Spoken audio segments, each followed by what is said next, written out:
pulis magpahuli. Ang tanong, ito na ang tanong, nandito na tayo sa katanungan. Handa na rin ba kaya itong si Senator Bato de la Rosa na pusasan ang kanyang kaibigan na si Apollo Kibuloy? Baka na naman mamaya itanggihan, ha? Recorded to, Senator Bato de la Rosa, na sinabi mo sa harapan ng mainstream media na kung sakaling hingiin ng Philippine National Police itong tulong mo para hindi daw lumaganap ang putukan, abay tutulong ka para hulihin at maaresto itong si Kibuloy. Kasi guys, diba tinanggi niya na sinabi niya na magbabodyguard daw siya kay Kibuloy. So baka mamaya, kasi si Kibuloy na din mismo nagsabi na nag-aamok pa nga diba? Sabi niya, wanted. Diba? May warrant of arrest. Sige, puntahan niyo ako dito. Diba? Nag-aamok siya. Mamaya ipi-play natin yung video. So ngayon nga guys, baka mamaya itanggi ni Senator Bato de la Rosa na kabilang siya, kasapi siya sa huhuli kay Kibuloy. May video kasi tayo guys na nangako itong si Senator Bato de la Rosa. Pakinggan nyo Sakali ring hilingin ng Senate Sergeant at Arms, handa rin siyang sumama mismo sa pag-aresto sa religious leader. Kung hihingi ng tulong sa akin yung Sergeant at Arms, sir, kaibigan mo man si Pastor Kibuloy. Alam namin sir, andyan siya para walang gulo sir. Baka pwedeng samahan mo kami sir at ikaw humarap doon para walang putukan na mangyari. I'm willing to do that. Diba?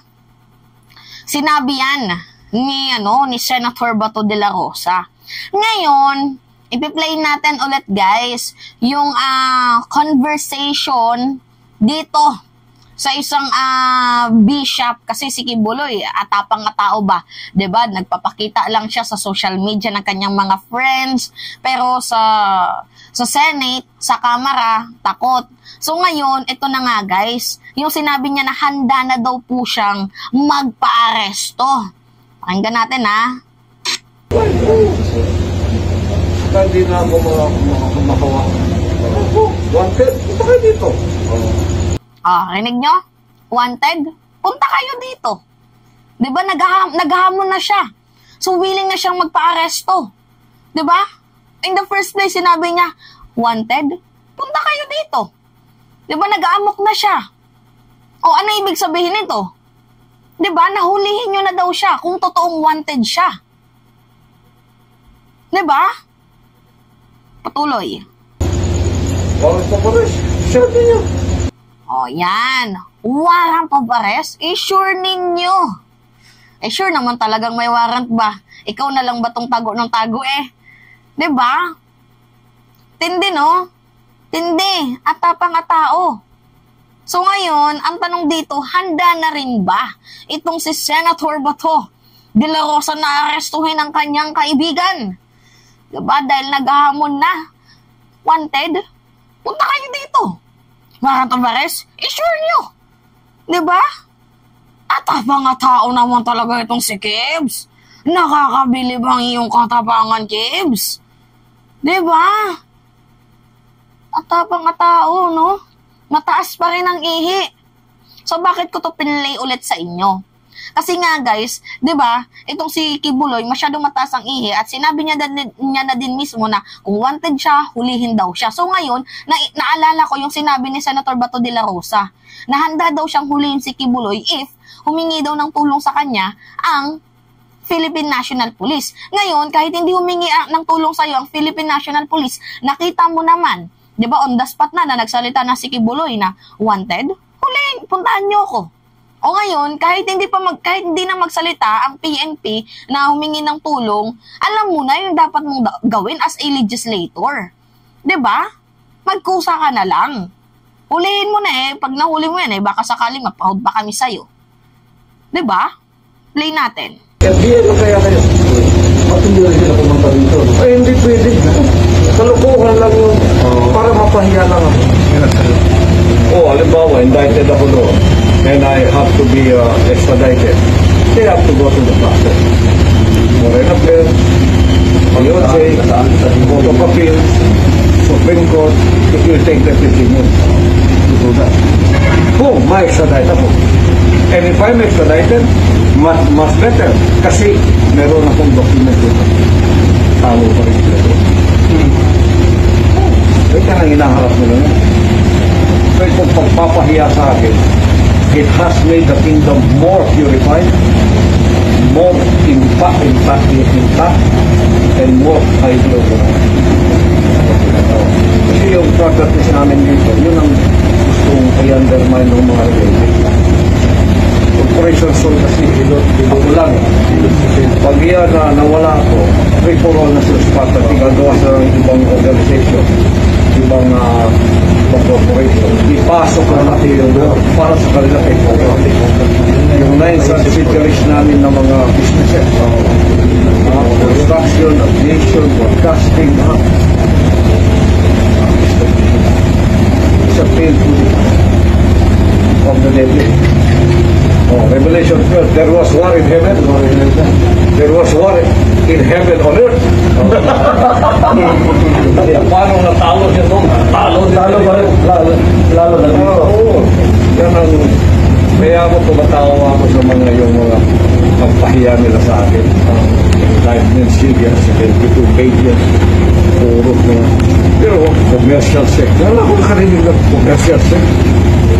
Ibig sabihin niya, kahit ano lang ilagay niya para lang may indictment siya, para lang makusasan siya. Yung minabasa ko doon na yung economic sabotage. Siguro yun. Diba kayo, mga abogado man kayo? Pero hindi mo niya alam yung style ng Amerika. Wala ka naman niya. Parang may gargot. Alam mo niya yan? Nagawa na yung style nila doon. May ano naman po. Oo. Kangaroo. Actually, kangaroo. Parang i-effective. Kaya tinikira ko na. Parang si Saddam, gano'n ginawa nila si Saddam. Gano'n. Talag binilang na si Saddam. Diba? Ano lang yung detergent? Pinakita niya siya. Hindi, ano? Pagkatapos, okay na. Bira na. 1 million ang namatay. The former Yugoslavia. 70 days, walang hit from bombardment. 42,000 ang pinatay nila niya. Syria, 40,000 ang pinatay nila civilian. Bomba, walang tigil. Hindi man ako mabomba kay spiritual na. Pero ang kategori ko, Bin Laden. Ang kategori ko, Bin Laden. Ang kategori ko, Bin Laden. The most wanted by the FBI. Anong ginawa? Operation Hotline. Operation Hotline, dalawa. Oo, ginawa talaga yung Sa akin, para sa akin lang. Sabi ko, this is a badge of honor for me. The most powerful country in the world versus Apollo Karayoke Buloy. Powerful pa ako sa Russia.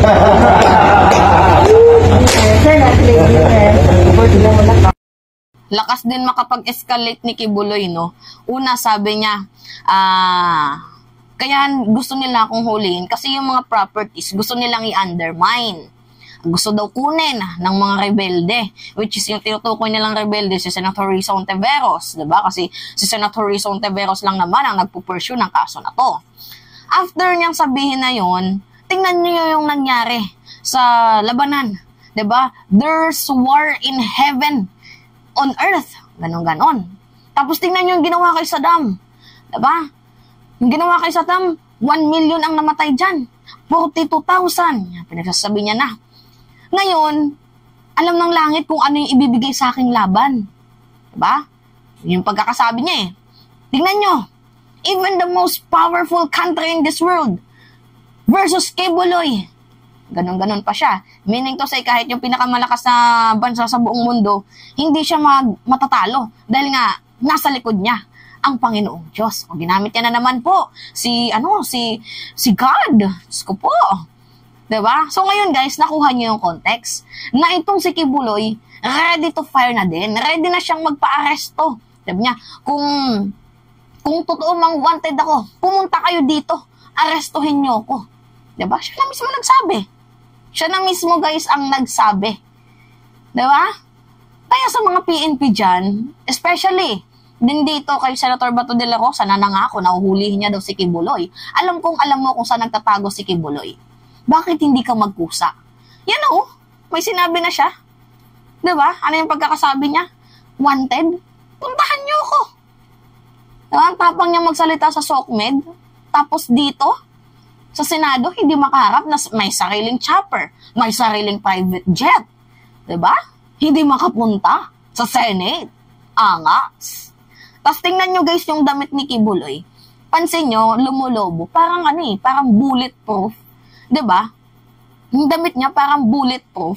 Hindi ko lang sure ha, parang bulletproof na kapag may hindi inaasahang sagupaan, parang feeling ko ready to fire na itong si Kibuloy pag inaresto siya eh. Kasi naka-bulletproof na siya oh.